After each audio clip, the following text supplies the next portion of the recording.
Welcome in, everybody, to another week of UFL Weekly. I am Kyle Krajewski, joined by Mr. Beautiful Zach Cole, and we are here to discuss playoffs. We're here, baby. End of the regular season. Playoffs start this weekend. Let's talk about it. Zach, how you doing, my man? I'm doing well. If you guys who are watching notice, I'm in my different backdrop now. I teach for those of you guys that don't know, and school is out for summer, so I'm doing really good this week. But no, and it's UFL playoff time, so it's the perfect combination of all these different things. It's going to be a great weekend. I'm fired up. Yeah, we got the end of spring. It's June. We've got spring football playoffs coming up. Mm-hmm. All UFL was announced. We got a few things to cover here. So Mm-hmm. we'll go through our all UFL team. We'll pull out some guys. We're not going to touch on every single person. Call out some guys, some notes from there, and then we'll quickly recap just ballpark, just talk some scores from last week, from week 10, and then we'll get into our conference championship playoff preview. Yeah. Uh, so all UFL team, Zach. Not sure if you know this, but the UFL announced their All UFL team, which is essentially their All Pro Bowl team. We've got some guys on here, some notes, some takeaways from here. Mm-hmm. Right off the bat, QB Bryce Perkins of the Michigan Panthers. I I'm not here to argue that he doesn't deserve it. I think like 2 weeks ago, this was like it's MV Perkins. It's Perkins's title as MVP All UFL. He's the guy. But I think missing 2 weeks. I mean, to be fair, 2 or 3 weeks. To be fair, Teamu also kind of played just half a game and didn't play the last game. Fine. I think there's just an argument for there to have been Teamu in this discussion. It feels like it just went to Perkins for what he did. However, I truthfully, if you ask me who it should go to, I think it's Perkins. I think he was the almighty quarterback of the season. So I'd say it's rightfully his. Yeah, I think that there's a couple guys that could have an argument in this one. I think Max Duggan could also have an argument. However, remember Manny Wilkins started the season and he stepped Yeah. in. You mentioned Teamu sat out a couple games, but again, I don't know that that should ever be held against a player No. just because they're kind of positioning themselves for a playoff run. So it's kind of tricky, but I do think that Bryce Perkins' highs were more high than any other player in the league at the quarterback position. So I do think that he is somewhat rightfully deserving of that overall all pro or all league team selection. So I don't really have a lot of complaints about it, but I do think it is a little kind of eye grabbing that he did end up missing those 2 or 3 weeks with injuries and still ended up winning this. Yeah, it's noteworthy, but I think missing weeks for injury after having such a I'd call it a legendary run in this league, it was Mm-hmm. definitely like he was playing and you're like, this is the guy. This is the MVP of this league. So I think you can't argue that fact of the matter of him being the best player on the field when he was playing. And for that, I think all UFL is worthwhile. Mm-hmm. Definitely. Next bullet points here. The RB duo. We got Jashawn Corbin of the Brahmas and Jacob Sailors as of the Battlehawks coming in as our all RB all UFL team. It's pretty interesting. They kind of have two different, I guess, two different paths to making this. I guess this list, this honor. It felt like Sailors had a really hot start with his receiving game, being the guy for the Battlehawks, whereas Corbin for Brahmas was just kind of like steadily the guy all season. I Mm-hmm. think it took him the final game to lead this league in rushing yards, as Corbin finished the regular season leading the league in rushing yards. But it took them all season to just kind of progressively get there. Whereas I think Sailors had a hot start and then kind of like slowly was like, all right, I don't have to be the focal point of this offense. Mm-hmm. Especially as Duggan came in, took a little bit of those rushes away from him. It definitely felt like Sailors was hot to start, kind of stayed there throughout the season. He had a really great, I think, week 9. And then Corbin was just, no, I got it. Steadily putting up yards, being the guy for San Antonio. Yeah, I think for Corbin, I mean, he was the sole bright spot on that offense that really couldn't find a lot of consistency. We mentioned John Trey Kirkland had some up and down weeks, and their quarterback situation was a little dicey, but Corbin was something that they could rely on every single week. So I definitely think that he and Sailors are both deserving of this. And I think the one thing that sets them apart from some of the other running backs in the league is that they were both kind of the bell cow in their respective backfields, where we saw, like in DC, we saw Deion Jackson and Abram Smith split carries. We saw Toa Tawa and Nate McCrary Yeah. split carries. Like there were a lot of guys that were kind of unfortunately vulturing carries from one another, even in the Birmingham backfield with Ricky Person and I'm blanking on the other name here. But anyhow, they were just splitting carries all along. I do think that maybe Toa Tawa has a little bit of an argument to have been one of these selections here, not only because of the team's record and how they did, not that that's what we should necessarily be using as the main criteria, but he only played 7 games and he led the league, in rushing touchdowns, and he was sixth in rushing yards. So that's pretty impressive on a per game basis what he was doing there. But again, no real complaints between these two. They were 1 and 2 in the They were the league in rushing guys. yards, and they were the guys. I don't think I have. I guess my Michigan bias is showing a little bit here. Yeah, and and Corbin's back-to-back 100-yard games. Hmm. What's that? Week 7 and 8. He had 142 specifically in week 8. Yeah. Huge game from him.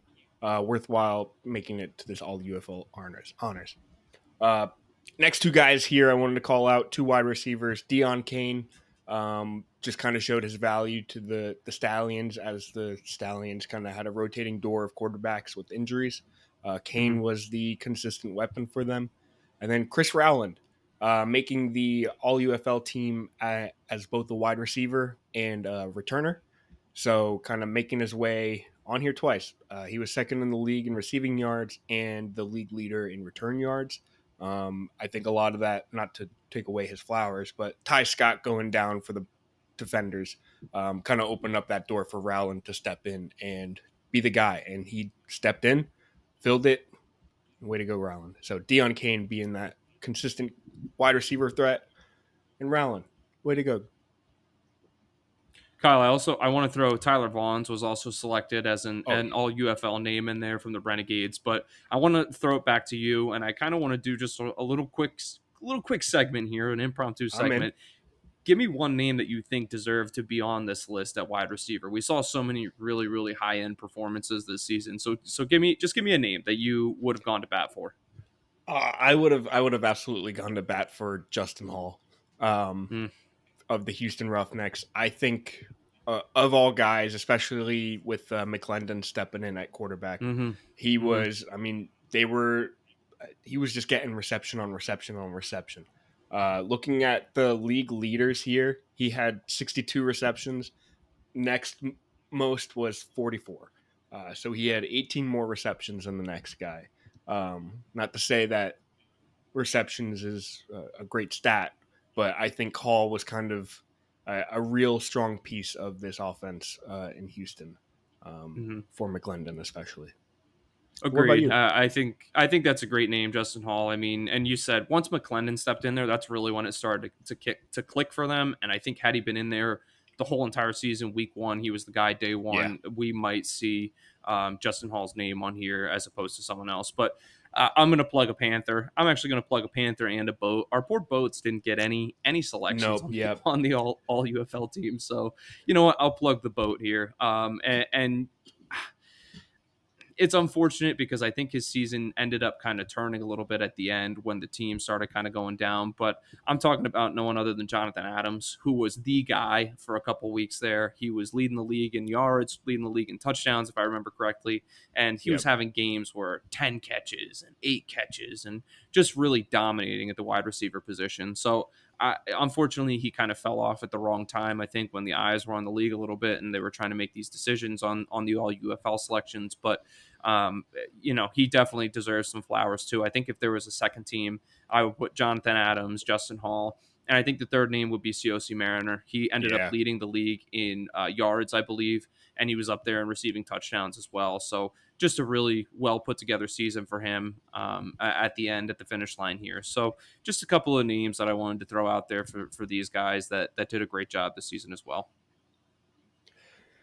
Yeah, and to kind of continue on your Panthers fan favoritism, Panthers O line kind of wrapped up the year being one of the best O lines in the league, and it Hmm. shows especially with the usage of Toa and Bryce Perkins, kind of Hmm. being able to use that. Um, but both Cabral and Nelson were named for their spots up front and the line, and then the Battlehawks. I called this little note the dominance in the trenches because these are like the guys who they Definitely. had the guys that you needed in the right spots. Two all UFL offensive linemen, uh, Panasiuk, Panasiuk, and Gonzalez. They had Hot Rod Rodrigo Blankenship as the kicker, and then former XFL Defensive Player of the Year and Toma Panu, making all UFL honors, and a return all UFL linebacker in Harvey. So they had these guys just all over their team. Again, in the trenches, the guys that you needed when you needed them, and they showed up and made it all UFL for the Battlehawks, and I think that's a strong reason why they had the best record in the league and why they're here in the playoffs. Definitely. And one last point I just want to drop about the defensive side of the ball. I know we don't always give defense the most love, but it kind of gets spread out over a shortened season. It's a little difficult sometimes to see the clear standouts as easily as it is on the offensive side of the ball. But DC was all over the All Pro or the Yeah, All UFL team here yep, on the defensive side of the ball. They had Joe Wallace at defensive tackle. They had Derek Robertson at defensive end. They had linebackers on the team. They had corners on the team. They almost were represented at every single one of the five positions. The only one they didn't represent at was safety. So that just speaks. We talked about them as an elite defense all year. They were incredible, and the UFL team, the All UFL team, just shows that and represents that fact even more. So, with all that being said, though, Kyle, I think we can put a bow on our All UFL discussion and maybe hop into a little bit of recap from this past week.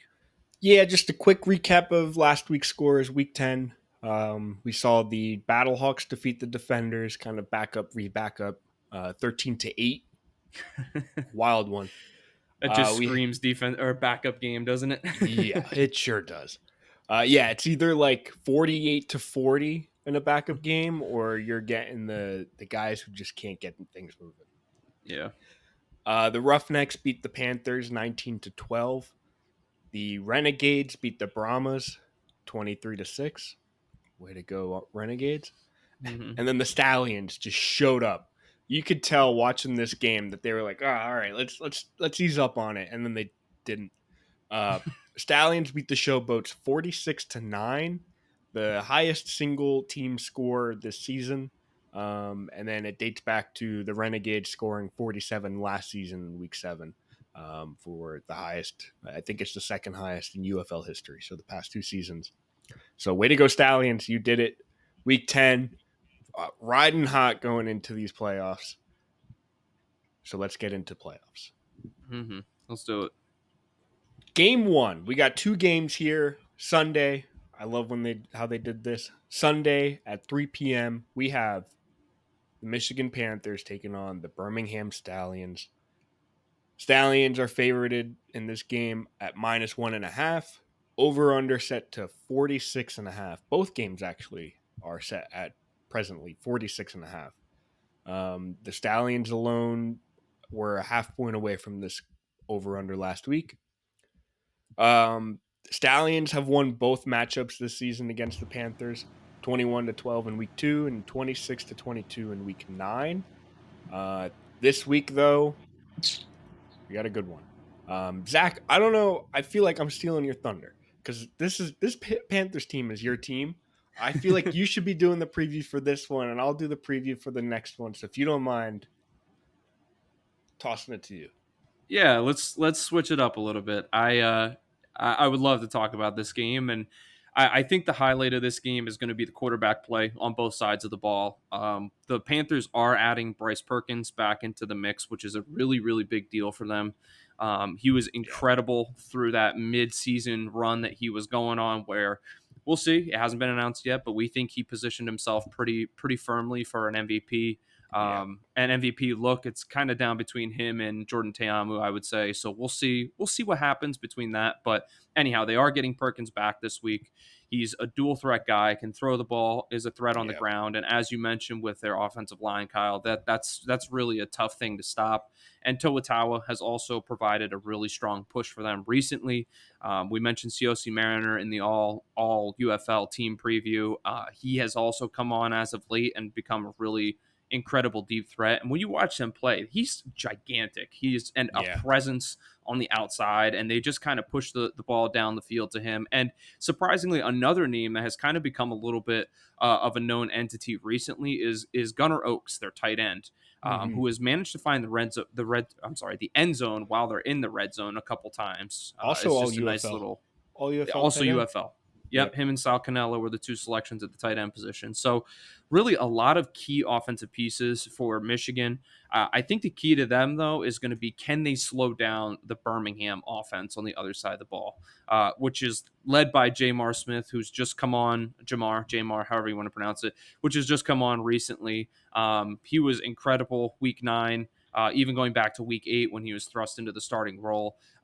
He's just incredible. And it seems like whenever they get stuffed on the ground and person and the gang can't get it going, that they just go to the air and they kind of just chuck it deep and Yeah. sort of hope for the best. And it works out because they got these huge wide receivers with Davion Davis, Deion Kane, Amari Rogers. They've got guys all over the field that are able to catch the ball and make things happen after the play. They're coming off a huge offensive explosion, like you mentioned, Kyle, with 46 points. They certainly, even if it was backups, didn't take their foot off the gas at all. And that led to them kind of continuing on a high note moving into the postseason here. So, with them losing both games with them beating the Panthers both games in the regular season, that does make them the home team. And they are hosting as the home team in this game. So, there definitely might be a little bit of home field advantage at play in this one. So, I'm kind of curious to see. I'm going to toss it back over to you now. I would like to see where your mind lays on this game. Vegas is viewing it as a pretty tight matchup with Birmingham being the favorites by only a point and a half, and the over under is set at 46 and a half. So go ahead. What is your pick for this week, Kyle? Give me your over under and give me your game pick. Ooh. I'm gonna take Birmingham minus 1.5. Hmm. I don't. Oh, this is gonna be a good game. It's I going to be a really good game. Yep. Yeah, I'm taking Birmingham minus 1.5. I think they come away. I think with the 46 they put up last week, kind of really helped this offense and this team overall just figure stuff out and be like, all right, cool. We know what can work, will work, may work Yep. next week in this playoffs. So yeah, Birmingham minus 1.5. I'm taking the over. I think we're gonna see points in this one. Um, I think this is two offenses that can and will score. So give me that over. I like both picks, and I'm going to go with my heart over my head here. I'm going to say this. I'm going to preface my pick. I think Birmingham is going to win this game. I really do. I think that they are a force to be reckoned with right now, and Yeah, I don't know that Michigan is going to be able to pull it together enough to be able to stop them. However, like I said, I'm going with my heart in this one. I'm going to hope that adding Bryce Perkins back into the mix, who didn't play for them in Week 9 when they last played, that's a key point to remember. They only lost that game by 4. yeah, But no Bryce Perkins in that one. So I'm going to say that he makes the difference in this game and he gives Michigan the edge that they need, despite the fact that I think Birmingham is still going to win. But I'm going to take Michigan plus 1.5, and I will also go with the over, Kyle. We saw the over the last time that they played in yeah, week 9. That was a total of 48 points, and I think that that's a pretty good representation of what this matchup might be. It was a tightly fought game, and again, you add Perkins back into the mix. That should add another touchdown or two into play on either side. So give me the over 46 and a half. yeah. I think we see playoff stallions pop off again, and Yeah. Bless our TVs again. That's a scary thing to see.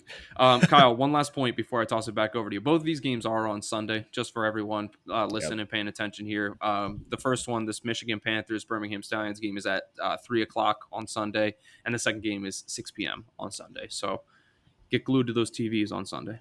I cannot wait. Game two, 6 p.m. here this Sunday, this beautiful Sunday. We have the DC Defenders taking on the St. Louis Battlehawks for the XFL Conference. These two teams split their matchups this season. Back in week 3, we saw DC win 27-15. And in week 10, this past week, we saw backup feed backup. Battlehawks win 13-8. We can almost just throw that out as any indication of what this game will look like. And you know what? Week 3, I'll throw out that game as well. We can ignore both of those games because specifically St. Louis did not have the team that they currently do on the field then. DC right now, they have lost their past two, but I blame that on the starters being pulled and not playing in most of those matchups in prep for this game specifically. Jordan Teamu, the UFL's top deep ball thrower. He's had 55 20 plus yard attempts this season. And however, the Battlehawks are the toughest secondary. They've allowed 5.8 yards per attempt this game, but I think a deep ball gets through at any moment, it break open at any moment. I will note, hey, Zach, I've been hawk watching these injury reports because Ty Scott, who was the leading receiver in the Mm, league when he went down, is uh, could potentially play this week. I don't know how else to put it other than it may be close to a game time decision on if we see wide receiver Ty Scott arrive and play for DC. And if he is, he's a game breaking threat. Uh, mhm. and if he's not, hey, we still got Sanders and Rowland back there, or I guess out there, being the guys for DC who could just at any moment 56-yard touchdown.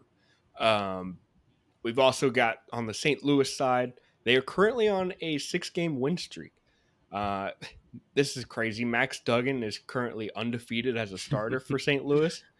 Um, Ever since he stepped in, he's a very rush heavy quarterback. He leads all quarterbacks in rush attempts since he started in week 5.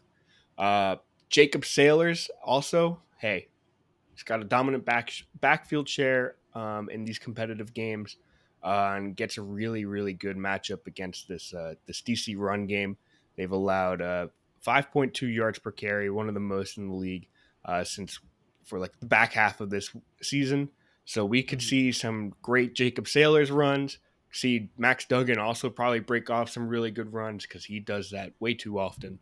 And quite honestly, I think we're in for a run game on the St. Louis side and a little bit of a short attack game on the DC side with, the classic DC bomb taking place if they connect. So, with all that, we've got St. Louis sitting here, minus 2.5 favorite. Over under again, set 46.5. So, Zach, I'll ask you, how you feeling in this one? I'm having a hard time with it. It's Just This is a tough one. just while you were talking, I think I flip flopped 2 or 3 times. I was a little bit set on DC in this one with Ty Scott potentially coming back with just the experience that they have. However, I did look into St. Louis in their last 6 weeks just to kind of refresh my memory of who they played. And in that 6 week span, they beat both the Stallions and the Panthers, which is pretty impressive to me. So I think I'm going to take St. Louis minus 2.5 in this game. It is in the Battle Dome, which is a big deal. Yeah, that It's is in the Saint. huge. It's in St. Louis, despite the fact that they aren't technically the home team. I believe, right? Is that correct, Kyle? No, they are this year. They are They did. officially. Okay, they locked up the home team. All Yeah, right. So it's both are officially the home teams. We were so we worried didn't get about any that, of but that. I think Michigan and DC both kind of let off the gas pedal when they were like, all right, it's not even going to really matter. Um, Yeah. Right. but they're both officially home teams. Hmm. Yeah, give me St. Louis minus 2.5. And I don't really have a lot of good reasoning for my over, other than I want to see a fun offensive minded game where both of these teams are being forced to put up some points. So I'm going to go ahead and take the over 46.5 in this one also. That is a pretty high over now that I'm saying it, but I still like it. I'll take it, and fingers crossed we see a shootout. I would love nothing more. So Max Duggan, impress me, man. He's my biggest concern in this game is that He's in the a playoff biggest op. scenario Yeah. he he might, in a playoff scenario, he might get a little nervous, a little hinky on me. But I'm gonna go ahead and say that Sailors gives him a good base. Hakeem Butler gives him an escape route if he needs to just chuck it up to someone. So give me St. Louis minus 2.5. I don't love it, but I'm going with it. I think I'm gonna hit you with the opposite on both of these. I'm gonna take Ooh, interesting. DC plus 2.5. I think if DC doesn't win, it's gonna be a close one. I think these two teams, they're gonna lay it all out there. Um, this is one Okay. of those fantastic rivalries of XFL football. Mm-hmm. Uh, and I'm also taking the under. I think these are two defenses that have somehow figured each other out and can somehow play to the other's strengths Mm-hmm. and force the opponent's weaknesses. I know last week was backup v backup, but it's still game plan v game plan. Mm-hmm. So you still saw a 13-8 game. I'm not basing this decision strictly on last week and what we saw last week. However, I think it's still identifiable in that these two teams can score less and still put up a good game, and I think that's what we're going to see this game. So I'm taking DC plus 2.5, under 46.5. Kyle, I think that there's a world that this ends up being DC maybe loses, but it's only by like a point or two, and you Yeah, still end up, you know what I mean? And that's and where this that's could kind of be, where I'm envisioning it, but who knows? yep, yep. Who knows? We'll see, we'll see. It's going to be a fun weekend, Yeah, we got some good games here. And definitely. realistically, it's like whoever wins out of these games, out of these teams, we're going to see a fantastic matchup in the Mm, championship. definitely, And that's what I'm looking forward to as well. four very capable teams, definitely. Very, very, very deserving too. Yes. Before we wrap up here, DFS, I'd like to say a lot of this hinders on if and how we see Ty Scott. He's a big player to keep an eye on because if he's playing, I think I want some of that Ty Scott action. Um, I'm also getting plenty, as of right now, getting plenty of Jacob Sailors at running back, Malik Turner at wide receiver. I think those two guys, as we said in the game preview specifically for St. Louis, they've got a pretty solid running back matchup there. So plan is Sailors. I think he's kind of a lock for a lot of my lineups. And Malik Turner, love that guy. So with all that, that's playoffs. That's conference championship. Zach, are you pumped? I'm fired up. I think in spring football, in NFL football, in college football, some of my favorite weekends are the rounds leading up to the championship, whether it's Yeah, the quarterfinals, the round of 16, the semifinal, whatever, just where we're getting teams that are scratching tooth and nail to yep. try to just get to the championship, you know? And that's exactly what we got here. So you mentioned we have probably four of the four best teams in the league. There's been years past of the XFL and stuff where we had some teams that kind of snuck in and we were like, but this Yeah, is what we signed up for. These are the four best teams. They're getting ready to get after it, and I'm we've so got it. excited to watch. I'm fired I'm up. pumped. Absolutely pumped. So thank you for being here. Thank you for tuning in. Thank you for Always. listening to us chat and dissect this league that we all love. If you are watching us, find us on. You can also listen to us. Just hear us on any podcast platform that you get your podcast from.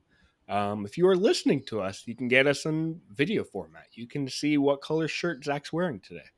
It's gray. It's Um, great. Not to spoil that, but if you're listening, you could find us on YouTube. Just search UFL Weekly, and you should find us there. Um, that's all I've got to really plug. So we got playoff action this weekend. 2 on Sunday, and I'm pumped. So with all that, thank you for being here. Thank you for tuning in. Talk to you next week. See ya.